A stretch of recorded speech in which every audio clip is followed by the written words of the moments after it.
Hello नमस्कार दोस्तों, ये रिश्ता के कलाते में आप सभी का स्वागत है। मैं लाई हूँ आज का एपिसोड जहाँ पे हम देखते हैं कि रूही जो होती है वह अभीरा से भी एसपी को छीन लेती है और वह कहती है मेरा बच्चा देखो बिल्कुल मुझ पे ही गया है, कितना अच्छा लग रहा है। तभी वहाँ पे विद्यार्थी उसको समझाती कि रूही ये तुम्हारा बेटा नहीं है। वो बोलती है माँ लेकिन आपने देखा ना, अपने पोते को देखा। बोलती है ये अभीरा और अरमान का बेटा है, ये तुम्हारा बच्चा नहीं है, इसे लाओ मुझे दे दो। रूही को ये सुन के बहुत ही झटका लग जाता है और उसे बिल्कुल भी अच्छा नहीं लगता है। और तभी विद्या जो होती है रूही से बेबी ले लेती है। यहाँ पे रूही जो होती है पागल से जो बोलती है अगर आप लोग यहाँ हो तो बेबी भी मेरा ही है, क्यों बताओ ना कहाँ है। अभीरा बोलती है रूही तुम्हारा बेबी भी इस दुनिया में नहीं रहा। तभी रूही को गुस्सा आ जाता है और वह अभीरा को थप्पड़ मारने ही वाली होती है कि हाँ वहाँ पे रोहित आ जाता है और उसे रोक लेता है, कंट्रोल करता है। यहाँ पे विद्या भी जो होती है वो रूही को समझाती है कि ये जो है ये सच में तुम्हारा नहीं है, ये अभीरा अरमान का बेबी है, बीएसपी है ये। अभीरा बोलती मुझे तुम्हारे लिए बुरा लग रहा है रूही, पर यही सच है और ये सच तुम स्वीकार कर लो। रूही बोलती तुम्हारी हिम्मत कैसे है, हाउ डेयर यू, तुम मेरी बेबी के बारे में तुम इतना अनाप शनाप कैसे बोल सकती हो अभीरा, तुम्हारी हिम्मत कैसे है घर में, तुम जब से तुम्हें मुझसे प्रॉब्लम तुम कुछ ना कुछ कर। रोहित बोलता है रोहित तुम शांत हो जाओ, अभीरा भाभी ठीक कह रही, जब तुम्हारी सर्जरी हुई थी तो हम हमारे बेबी को डॉक्टर नहीं बचा पाए। ये और रूही की ऐसी हालत दिखी कि घर में बच्चे भी एकदम डर से जाते हैं। यहाँ पे रूही पागल सी हो जाती है जैसे ये बात सुनती है। वह रूही की हालत इतनी नाजुक हो गई कि टूट टूट कर रो चुकी। घर में सब देख के कहती मेरा प्लीज़ बेबी ला के दे दो, प्लीज़ मैं आप लोग से भीख मांग रही हूँ। रोहित किसी तरह उसको पकड़ता है और रोहित उसको कंट्रोल करने की कोशिश कर रहा होता है। फिर वह बीना पास जाती बोलती है आप तो मेरी सुपर हीरो हो, आप तो मेरी सब कुछ विश पूरी करते हो, प्लीज़ मेरा बेबी लेके आ के दे दो ना। मैंने उसको एक बार भी नहीं देखा, मैं किसी से कोई शिकायत नहीं करूँगी, बस मुझे मेरा बच्चा चाहिए और कुछ भी नहीं चाहिए। प्लीज़ आप लोग मेरा बच्चा ला के दे दो, मैं कभी कुछ नहीं बोलूँगी, जो बोलोगी वही करूँगी। सबको ज़्यादा प्रॉब्लम होता है इसीलिए प्रॉब्लम है ना, मैं सबके बाद अभी मैं तुम्हें भी परेशान नहीं करूँगी, प्लीज़ मेरे साथ मजाक मत करो, मेरा बेबी ला के दे दो। यहाँ पे रूही की रो की हालत एकदम से बुरी होगी। यहाँ पे नर्स खड़ी होकर सोचती है कि आखिर ये हो क्या रहा है, अभीरा मैम का बच्चा मर गया, यहाँ पे रूही मैम का जिंदा, फिर भी घर वाले झूठ बोल रहे हैं, ऐसा नर्स के दिमाग में चल रहा है कब से। खड़ी होकर वो यही सब सोच रही है। यहाँ पे दादी साहब का भी दिल भी खल जाता है ऐसी हालत देख के। यहाँ पे संजय और काजल की भी आंखों से आंसू आने लगते हैं रूही की हालत देख के। उसके बाद यहाँ पे रोहित जो होता है वो अभीरा से माफ़ी मांगता है, बोलता है रूही की तरफ से मैं आपसे माफ़ी मांगता हूँ, बट आपको पता है रूही किन दौर से गुजर रही है। अभीरा बोलती है माफ़ी मत मांगो, शायद मैं भी होती रूही की जगह तो यही सब करती, अपने बच्चे के बारे में सुन के मैं समझ सकती हूँ किस दर्द से गुजर रही, कर मैं होती तो मैं तो पागल ही हो जाती। रोहित बोलता है आप लोग बस बीएसपी का ध्यान रखो, रूही की ध्यान तो मैं रख लूँगा, इसके लिए आप डोंट वरी हो। तभी यहाँ पे रोहित देखता है कि माँ जो है वह नर्स से कुछ तो बात कर रही है और वो लोग इधर ही देख रहे हैं। यहाँ पे रोहित को एकदम डर सा लगता है कि कहीं वो नर्स जो है सच्चाई न बता दे कि वह बीएसपी नहीं बल्कि वह रूही और मेरा बेटा है। यहाँ पे रोहित एकदम डर से, तभी विद्या आती है, वो बोलती है कि रोहित तू रूही का ध्यान नहीं रखेगा, बस बात खत्म। तो रोहित बोलता है क्यों, क्या हुआ, तू उसे एक्सपायरी दवाई 2 दिन से दे रहा है, तुझे कुछ पता भी है उससे उसकी जान भी जा सकती है, अगर तुझे अपना ही चेत नहीं तो तू उसका ध्यान कैसे रख सकता है बेटा।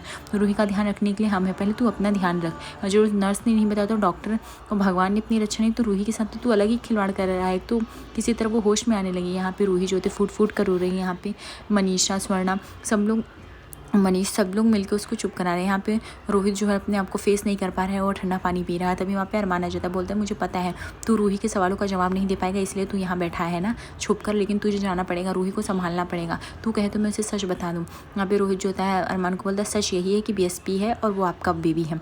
रूही ने अभी उसे सीने से नहीं लगाया है, रूही उससे मिली नहीं, इसलिए वह उस दर्द को संभाल लेगी, पर अभीरा भाभी उसे बीएसपी समझ ली, अगर उनको पता चलेगा तो वो मर ही जाएंगी। ये बात आपको भी पता है, एटलीस्ट 2 माओं का दिल तोड़ने से बढ़िया किसी एक माँ का दिल टूटे, और मैं संभाल लूँगा भैया, आपको कितनी बार बताओ। अरमान बोलता है लेकिन चाहे जो भी हो इस बेबी के डिसीजन में तुम और रूही हमेशा साथ दोगे, ये मेरा डिसीजन है, बाकी कुछ नहीं। रोहित बोलता है श्योर भैया मैं समझता हूँ। तो बोलता है कि ले तुझे बेबी को खिलाने का मन है तो दे। रोहित जैसे वो बेबी को पकड़ाते हैं, खिलाने का मन करता है, तभी वो उस नर्स को देखता है उधर। यहाँ पे जो थी रूही फूट फूट कर रो रही थी, बोलती बताओ ना बीना मेरा बच्चा कैसा दिखता था, गोलू मोलू सा कैसा दिखता था, अच्छा बताओ ना बेबी बॉय था या बेबी गर्ल था, बताओ ना। स्वर्ण बोलती तुझे क्यों जानना है, वो बोलती अच्छा बताओ ये कब हुआ, मेरा बच्चा क्यों नहीं रहा, आपने देखा था या नहीं आप लोगों ने, बताओ ना प्लीज़ मुझे एक बार बता दो, मैं उसको जीते जी नहीं देख पाई, वो चला गया लेकिन एटलीस्ट उसकी यादें तो बना के मैं रह सकती हूँ। फिर यहाँ पे मनीष जी वो बोलते हैं कि वह बेबी बॉय थे। सुन के रूही को एकदम खुशी सी हो जाती है, लेकिन फिर भी वो उसे देख नहीं का इस बात का उसे मलाल है। यहाँ पे रोहित जैसे उस नर्स को देखता है और दौड़ता भागता हुआ वहाँ से जाता है कि कहीं ये नर्स घर वालों से मिलकर सच्चाई नहीं बताता। तभी उसको रास्ते में मनीषा चाची मिल जाती है जो कि उसको उलझा देती है रूही के कुछ सवालों में, और वह नर्स भी कुछ टाइम के लिए गायब हो जाती है। यहाँ पे हम देखते हैं कि विद्या जो होती है वो स्वेटर बुन रही है हम नई बेबी के लिए, और सब लोग एक्साइटेड हैं। लेकिन यहाँ पे संजय क्रिस पे नजर रखा है कि क्रिस जो दिन भर मोबाइल में अटका हुआ है, किसी से तो चैटिंग कर रहा है, मतलब इसका कहीं चक्कर चल रहा है। यहाँ पे रोहित जो होता है वो देख रहा है कि सब लोग बीएसपी की कैसी बातें कर रहे हैं। यहाँ पे घर वाले कह रहे हैं बीएसपी किसी भी एंगल से मैच्योर तो लगता ही नहीं, जैसे लगता है पूरी तरह से मैच्योर बेबी और हेल्दी बेबी है ना। यहाँ पे सब लोग ऐसे बात कर रहे होते हैं, और एकदम से यहाँ पे चाची साहब भी बोल रही थी हाँ मुझे तो ये तो बहुत ही अच्छा लगता है, एकदम क्यूट सा है। तो उसके बाद यहाँ पे सब लोग इसे खींचातानी कर रहे होते, सब लोग बोलते अच्छा जाओ अभीरा तुम अब इसको सुला दो। तो तब यहाँ पे विद्या देती है कि वो बोलती है कि अभीरा ये लो इसके मैंने शूज़ बना दिए स्वेटर के, तुम इसको कर दो और फिर देख लो, और जाओ बच्चा बहुत थक गया सुला दो। तो अभीरा मना कर देती, बोलती मैं तो सुला दूँगी लेकिन मैं अभी सुलाना नहीं चाहती। विद्या बोलती क्यों? क्योंकि तो अभीरा बोलती क्योंकि मैं अब चाहती हूँ कि मैं इसको रूही के पास लेके जाऊँ, उसे अच्छा लगेगा, उसे बच्चे की एक ज़रूरत है और उसको इसमें अपना बच्चा दिखेगा। विद्या मना करती कि तुम जख्मों को कुरेद रही हो, वो अपने आप को रूही आज नहीं तो कल संभालेगी, लेकिन ये जो तुम काम करी हो वो गलत है। तुम उसे बच्चों के नज़दीक लेके जाके उसको और प्यार दोगी, उसको उस चीज़ का एकदम से लालच दोगी, फिर तुम खुद के अपने बच्चे से दूर हो जाओगी। तुम्हें समझ में भी आ रहा है तुम क्या बोल रही हो? अभीरा बोलती है कि आपको क्यों नहीं समझ में आ रहा है, रूही मेरी बहन है, मैं उसको इसे तड़पता हुआ नहीं देख सकती। मनीषा बोलती ठीक है लेकिन सब अपना सब कुछ खिलौना बांट सकते, लेकिन एक माँ अपना बच्चा नहीं बांट पाएगी, तू जो करने जा रही हो गलत है। यहाँ पे दादी साहब भी समझाती है अगर तुम्हें चाहिए तो बोलती तुझे चाहिए तो ये सब क्यों कर रही, तू रूही को बाद में लेके जाना रूही के पास। तो बोलती मैं चाहती हूँ कि मेरा बच्चा उसको माँ भी बुलाए और रोहित को पापा भी बुलाए। दादी साहब यहाँ पे नाराज जाती इस बात से, बोलती हैं चाचा चाची बन के भी वो लोग प्यार दे सकते हैं, लड़की तुम्हारे हट के वगे कोई जीत भी नहीं सकता। यहाँ पे रूही बोलती नानू साहब मुझे नीचे लेके चलो, नर्स मना करती फिर भी उसके बीनानू से नीचे लेके आते हैं। वो बोलती है एटलीस्ट यहाँ पे दादी साहब बोलती है अरमान से तो पूछ लो उसे क्या चाहिए। अरमान बोलता है कि मैं अभीरा का साथ दूंगा, मेरे बच्चे पे जितना हम लोग का अधिकार रहेगा उतना रोहित और रूही का भी रहेगा, हर डिसीजन में हम लोग उनसे फैसला लेते रहेंगे, बस यही बात फाइनल। मैं रूही और रोहित का भी साथ दूंगा। यहाँ पे दादी साहब जो होती हैं वो शौक हो जाती है, वो सोचती हैं इन लोग के दिमाग में चल क्या रहा है, इनको क्यों नहीं समझ में आ रहा है कि आने वाला समय तूफान खड़ी कर देगा अगर ये लोग ऐसे उस बच्चे को बांट दिए। बच्चे बांटे नहीं जाते। यहाँ पे रोहित मना करता है अरमान को कि बेबी को सामने मत लेके आना रूही के पास, नहीं तो रूही को और गुस्सा आएगा और वह एकदम पागल सी हो जाएगी।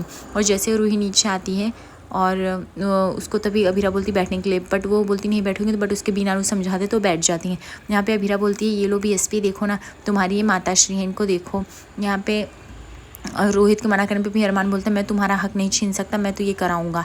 और तो जैसे अभीरा उसको बेबी दे रही होती है तो यहाँ पे रूही जो होती है वो गुस्से में कह देती है कि मुझे किसी का खैरात नहीं चाहिए, बीनानू कह दो मुझे उसका बच्चा नहीं चाहिए, उसे मेरे सामने से हटाए, अब मेरा बच्चा नहीं किसी का बच्चा नहीं। यहाँ पे जो होती है अभीरा आज के एपिसोड में दिखेंगे कि उसे भीख मांगेगी ब्रेस्ट फीडिंग करने के लिए उसके बेबी के लिए, लेकिन यहाँ पे जो होती है रूही मना कर देती क्योंकि वो बोलती ये सिर्फ मेरे बच्चे का अधिकार था और मैं किसी को नहीं दे सकती, जब मेरा बेबी ही नहीं रहा तो मैं सिर्फ किसी के बेबी के लिए क्यों करूँ, और आप लोग अब यहाँ से चले जाइए। और अभीरा बार गिड़गिड़ा रही होती, माफ़ी मांग रही होती, पर रूही जो होती है दरवाजा लॉक करके उन सबको बाहर खदेड़ देती है और बोलती है अब कोई भी मुझे परेशान नहीं करेगा, और वो एकदम टूट के रोनी भी लगती है अंदर से दरवाजा बंद करके। आगे एपिसोड पे ऐसे बने रहिए, लाइक और सब्सक्राइब करिए, धन्यवाद।